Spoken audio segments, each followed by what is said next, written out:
파주에 있는 장릉에 나와 있습니다. 이 시간에는 1부, 2부로 하겠습니다만은 위기의 벼가에 대해서 한번 들여다보겠습니다. 우리가 쌀 안다고는 하지만 한번 제 말씀을 들어보시고요. 네, 한번 또 같이 좀 생각해 보는 기회를 갖기를 원합니다.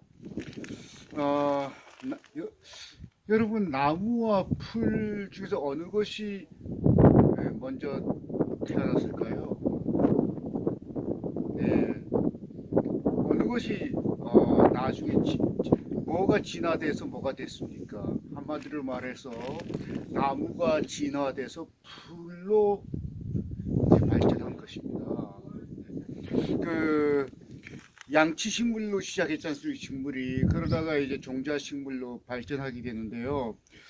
그 당시는 이산화탄소도 굉장히 많고 그래서 광합성하기에 최적의 조건을 기후도 따뜻하고 온도도 높고 해서요.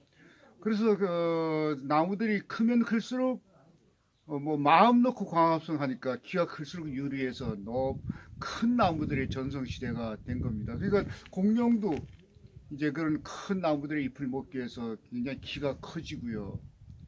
이제 그러다가 이제 어느 때에 굉장한 혼란이 옵니다. 첫 번째 혼란은 기후가 갑작스레 변하게 됩니다. 기후도 변하지만요, 지형도 변하게 됩니다. 그러니까 뭐 안정적인 시대를 걷다가 갑자기 불안전한 시대로 접어드니까 이 식물들도 굉장히 난처하게 된 겁니다. 이제 그래서 변하는 이 환경에 적응하기 위해서 풀이 등장하게 된 겁니다. 그러니까 나무가 풀로 이렇게 변하는 데는 원숭이가 사람이 된 것처럼 된 것만큼이나 굉장히 극적인 사건이었습니다. 또 하나 이제 그래서 풀 하면 우리 쌍떡잎 식물과 외떡잎 식물 이렇게 나누지 않습니까? 어느 쪽이 더 진화한 것입니까? 네, 쌍떡잎 식물이 외떡잎 식물로 된 겁니다. 그러니까 굉장히 시대가 격변하니까 급속도로 좀 자라서 이렇게 안정시키는 작전이 필요해서 외떡잎 식물로 이렇게 발전하게 되는데, 아시다시피 외떡잎 식물은 도관, 뭐 채관 이런 게 없지 않습니까? 아주 단순하게 짝이 없지 않습니까? 뭐 보리 이런 거죠.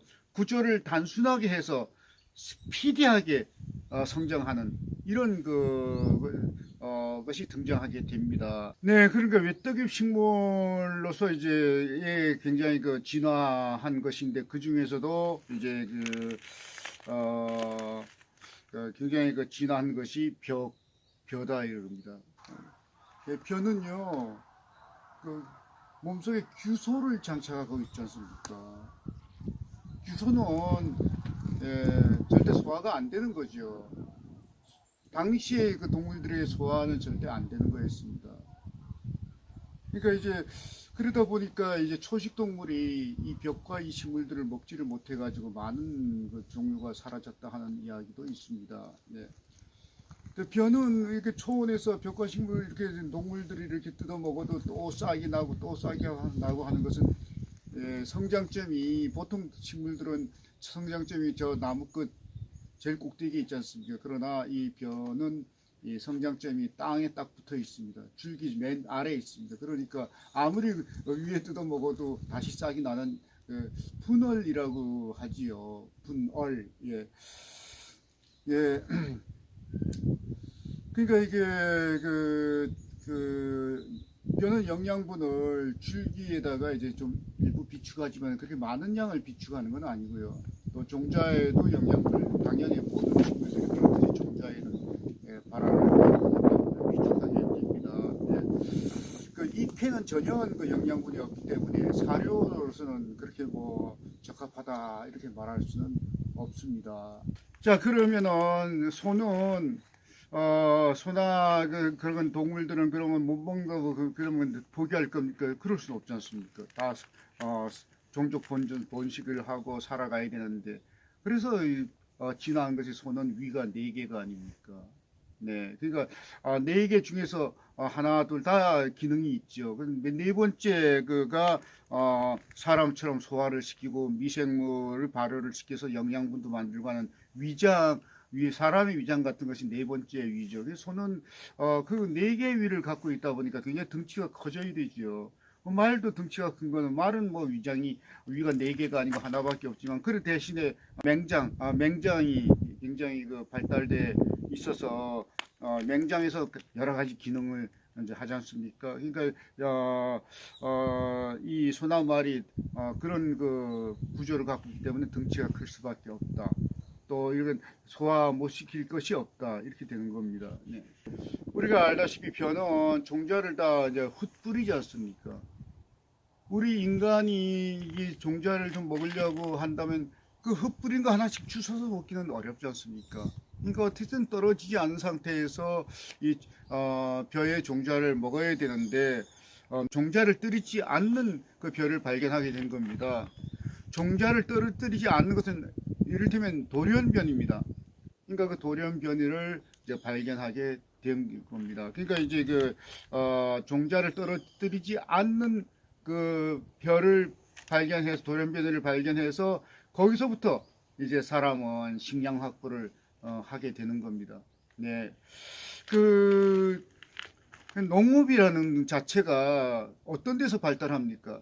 사실 뭐 열대 지방에 먹을 게 풍부한 데서 농업 중노동 아닙니까? 그거 왜 그 짓을 합니까? 그냥 바나나 따먹고 코코넛 따먹고 하면 되지 않습니까? 예. 그런데 그러니까 이제 환경이 나쁜데, 그렇게 이제 주위에 그렇게 먹을 게 풍부하지 않은 지역에서 비록 중노동이라도 그 중노동을 감수하면서까지 농업이 발전하게 된 겁니다. 네. 자, 벼와 목축의 관계가 깊지요. 아프리카가 그 숲이 기후 변화로 초원으로 변하지 않습니까? 그 초원으로 변하니까 사람들이 거기서 초식 동물을 기르게 된 겁니다. 초식 동물을 길러서 고기나 우유를 먹게 되지 않습니까?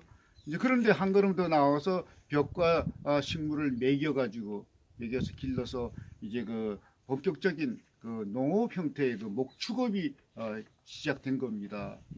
우리가 그 벼 같은 것이 왜 그 종자에 그 탄수화물이 그렇게 많은가?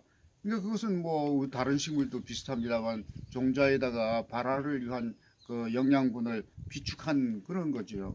근데 그 우리가 보통 탄수화물, 단백질, 지방 그럽니다만 단백질은 주로 몸체를 만드는 그런 그 기능을 하지 않습니까?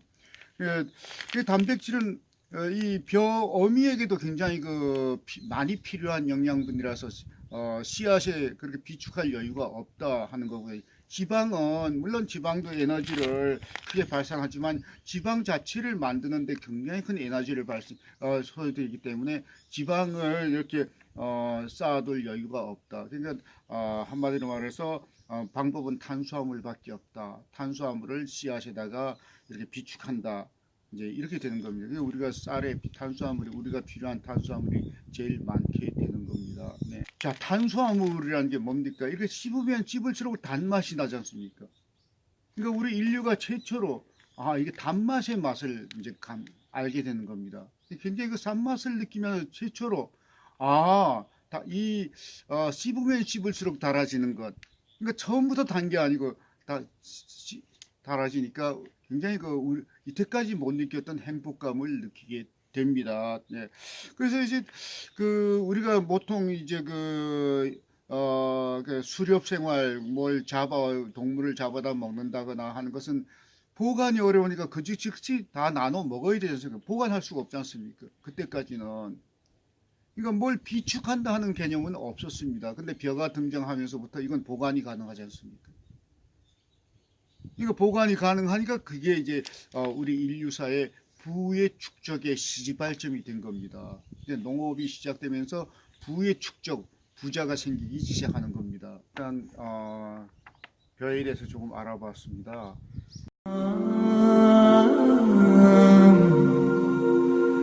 예수